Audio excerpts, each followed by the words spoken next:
Controlado o incêndio no Parque Nacional das Emas. Os bombeiros fazem um rescaldo e um monitoramento depois da destruição de uma área de cerrado equivalente a 6.000 campos de futebol. E a chuva no sudoeste ajudou no combate às chamas.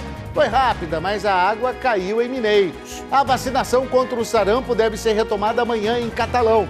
Mas em Tumbiara, no sul do estado, chegou a faltar vacina por causa do aumento da procura. E a doação que comoveu o estado. Um ovo era a única coisa que o menino simples de uma família tinha para doar para uma ação social e rendeu uma pequena fortuna num leilão beneficente. A partir de agora, no Jornal Anhanguera, segunda edição.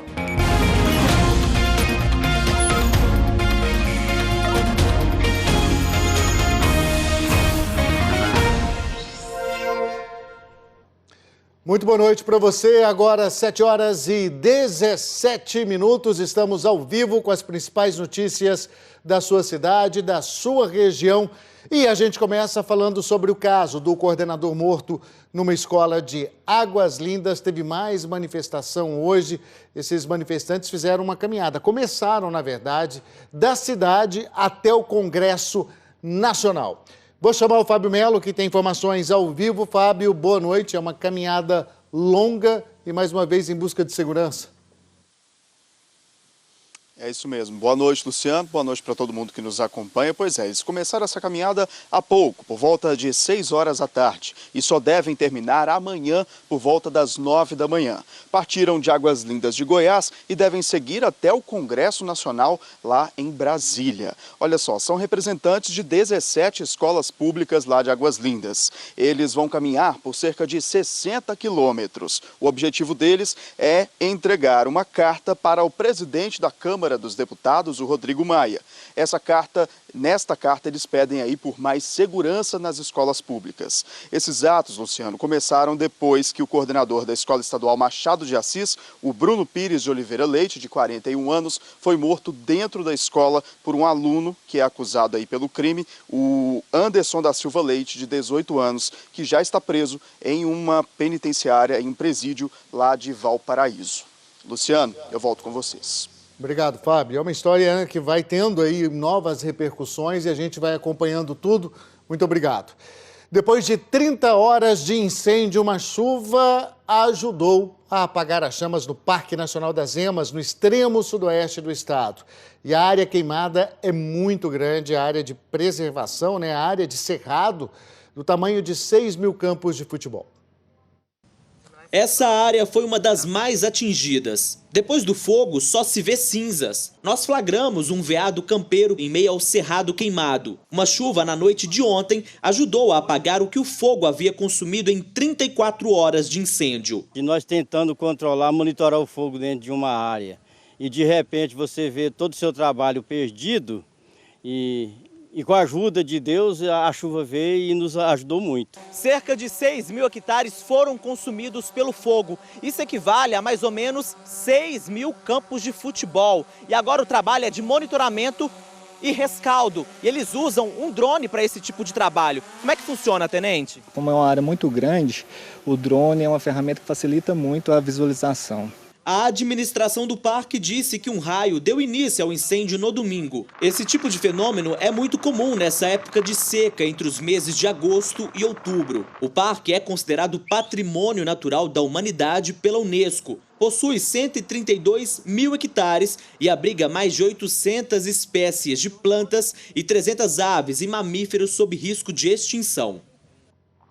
Agora eu te chamar a atenção porque quem corre o risco é um outro parque, o Parque Nacional da Chapada dos Veadeiros. A situação por lá também é preocupante por causa desse incêndio. O fogo começou no último domingo e ainda continuam. Os representantes do Instituto Chico Mendes e do IBAMA trabalham para conter as chamas. Ainda não há estimativa do que foi destruído, da área consumida pelas chamas até agora. E apesar dessa queimada, a informação é que o parque continua aberto para visitação.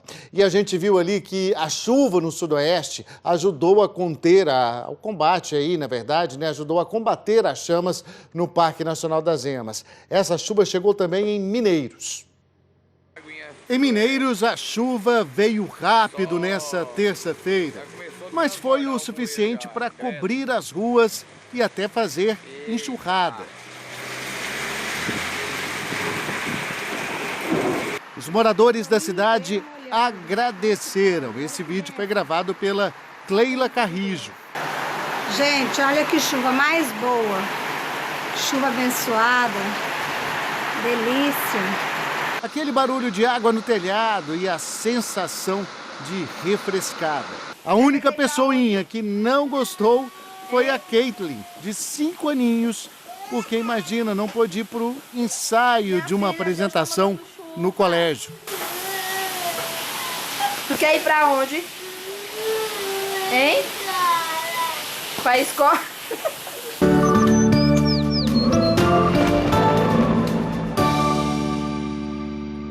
Calorão e tempo ainda mais seco nesta quarta-feira em Goiás.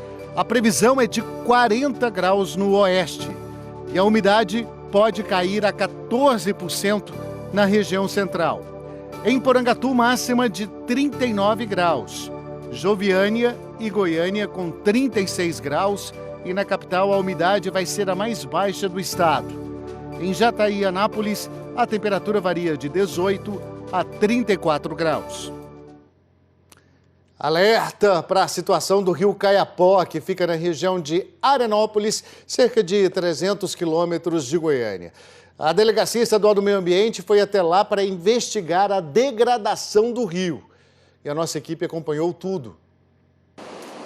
O Caiapó é um dos principais afluentes do rio Araguaia. Nestas imagens, no município de Arenópolis, no oeste do estado, é possível ver loteamentos às margens do rio, na área que é de preservação permanente, água represada e construções irregulares. Quando se constrói às margens de mananciais, é crime ambiental. Na região do Caiapó, existem 3 pequenas hidrelétricas. Nesta aqui, nós tentamos falar com o proprietário, mas não fomos autorizados a entrar. As imagens do drone mostram que na área da empresa, o leito do rio foi desviado. Nesse trecho, nós estamos aproximadamente a 100 quilômetros da principal nascente do rio, que vem lá da Serra do Caiapó.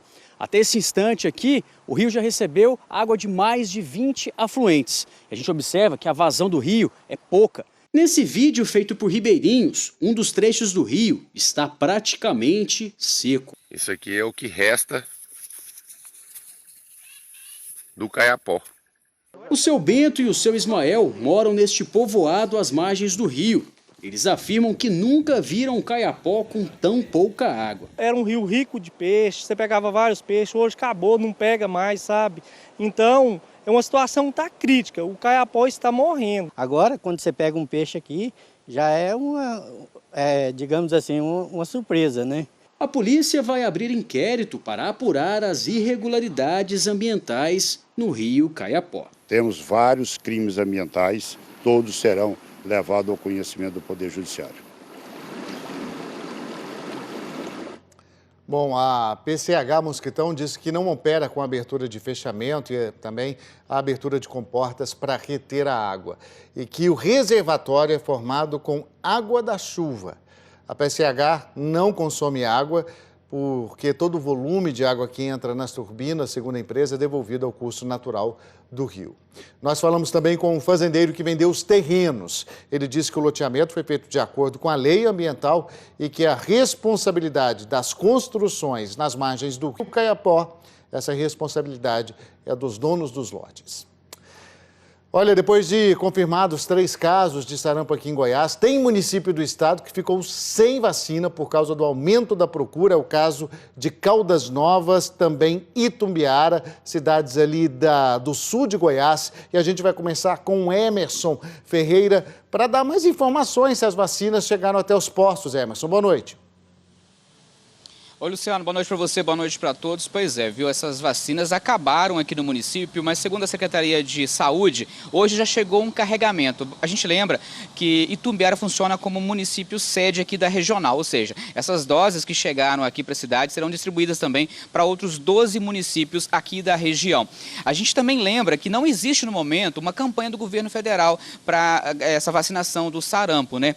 Essas vacinas, essas doses que chegaram são apenas para cumprir o calendário vacinal, mas por causa da grande procura, essas doses estão acabando rapidamente. Exemplo disso é o município de Caldas Novas, que também ficou sem vacinas. A previsão é que durante a semana essas doses sejam repostas, né? Outro caso que é preocupante é Catalão, que também ficou sem doses e hoje chegou 1.000 doses que serão repostas aí nas unidades de saúde, cerca de 14 unidades de saúde de todo o município. E é de lá que vem um dado preocupante, viu? Um morador da cidade está sendo investigado por suspeita de ter contaminado aí com sarampo, viu? Ele chegou a fazer exames, esses exames devem sair dentro de 5 dias. É um caso suspeito, então, claro que a gente vai continuar acompanhando, mas é um caso preocupante, né, Luciano? É preocupante essa situação e também esse problema, né, na reposição das doses da vacina. Obrigado, viu, Emerson? Olha, o Procon de Aparecida de Goiânia encontrou 200 quilos de alimentos vencidos. Isso de 76 lanchonetes e pastelarias que foram fiscalizados. Desse total, 27 foram multados. Entre os produtos apreendidos estão pães, massas e margarinas. Tudo sem condições de consumo. A fiscalização segue até sábado. Na zona rural de Goianésia, bombeiros resgataram uma vaca que caiu numa fossa. Foi preciso a ajuda de um trator para retirar o animal do buraco de 3 metros de profundidade. Protesto de aprovados em concurso de 2013 da Prefeitura de Lusiânia. Eles reclamam que não foram convocados enquanto o município contratou 230 temporários. A secretária de Educação disse que vai discutir o assunto amanhã no Ministério Público. E quase tudo pronto para a Campus Party, uma feira de tecnologia que começa amanhã em Goiânia. E os participantes podem dormir lá mesmo. Mais de 1.000 barracas foram montadas no shopping Passeio das Águas. Susto na BR-060, as rodas se soltaram de uma carreta em movimento. Uma bateu num carro que estava estacionado numa lanchonete e a outra bateu num poste. Ninguém ficou ferido. Em Corumbá de Goiás, cavaleiros ensaiam todos os dias para as cavalhadas. O espetáculo que encena a luta entre mouros e cristãos vai começar na sexta-feira. Falando agora de segurança nas estradas e nada melhor do que a conscientização das gerações. Alunos de uma escola no município de Anápolis receberam uma visita especial hoje dos policiais rodoviários. Foi o lançamento de um projeto, o projeto de educação no trânsito, e a garotada fez bonito. Viaturas e motos da Polícia Rodoviária Federal mudaram o cenário da escola municipal em Interlândia, distrito de Anápolis. A visita da PRF marcou o lançamento do projeto Educar. Do primeiro semestre, os professores receberam formação e agora vão aplicar o tema Educação no Trânsito em todas as disciplinas. Não deixam de ensinar suas matérias, porém usando o trânsito de forma transversal. Junto com isso, eles aprendem questões de cidadania, principalmente a educação para o trânsito. A gente já vê relato dos pais que chegam e falam, olha, ele falou que pode, que não pode andar sem o cinto, criança tem que colocar a cadeirinha, então a gente já vê mudança na atitude dos alunos. Além do lançamento do projeto, a escola também ganhou essa faixa de pedestres bem aqui na porta. É a primeira do distrito de Interlândia. E foi justamente aqui na rua que os alunos já tiveram a primeira aula. Só chegar e atravessar? Não. O que eu tenho que fazer? Olhar para os lados, fazer a sinalização se o carro está vindo. Se o carro está vindo, e como é que eu faço essa sinalização? Juntos, os alunos aprenderam a atravessar a rua em segurança. Um jeito novo e mais divertido de falar de um assunto tão sério. Agora vai ser tudo certo, agora todo mundo vai passar na faixa e sem errar. E ensinando a gente também, né? Isso que é bom, né? Essa questão de você mostrar para essas pequenas crianças. Agora, 7h31, a gente vai para um rápido intervalo e a seguir a história que comoveu o estado uma história de um ovo de galinha que foi leiloado por quase uma pequena fortuna. Até já.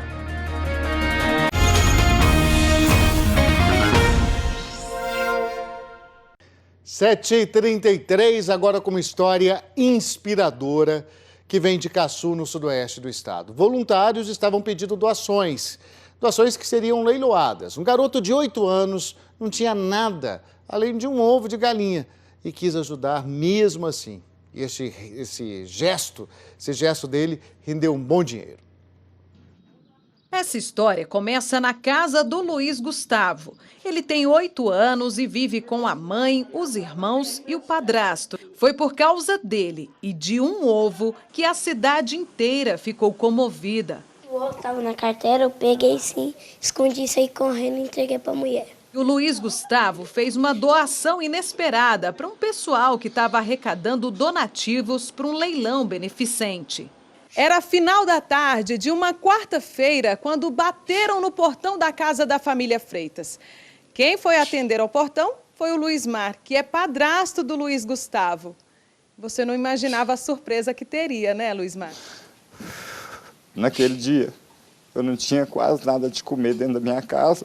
Aí eu peguei e falei para ela, ó, dona, hoje eu não tenho nada, mas amanhã vocês passam aqui e contribuem. A Jéssica foi quem recebeu o ovo das mãos do Luiz e ficou muito comovida. Ainda mais uma criança que é inocente, a humildade que ele teve de vir para me entregar, o que ele podia doar, me emocionou bastante. E o final dessa história foi ainda mais emocionante. O ovo foi leiloado por quase R$4.000, dinheiro que será usado na reforma desse abrigo para idosos da cidade. Um simples ovo com das melhores das intenções, né? Veio fazer o que fez, esse grande omelete, né? E o menino, que nunca tinha ido ao abrigo, emocionou a todos pela pureza da intenção. O senhor imaginou que um ovo valesse quase R$4.000? Pois é, eu não imaginei não, ele não tem ouro nem prata. Valor de um coração. E olha, a imagem do dia nossa hoje é um recorde. A Tecnoshow de Rio Verde se tornou a maior feira de agronegócio do país. Os números foram confirmados essa semana, depois que terminou uma feira concorrente no Rio Grande do Sul. Tchau, tchau, até amanhã.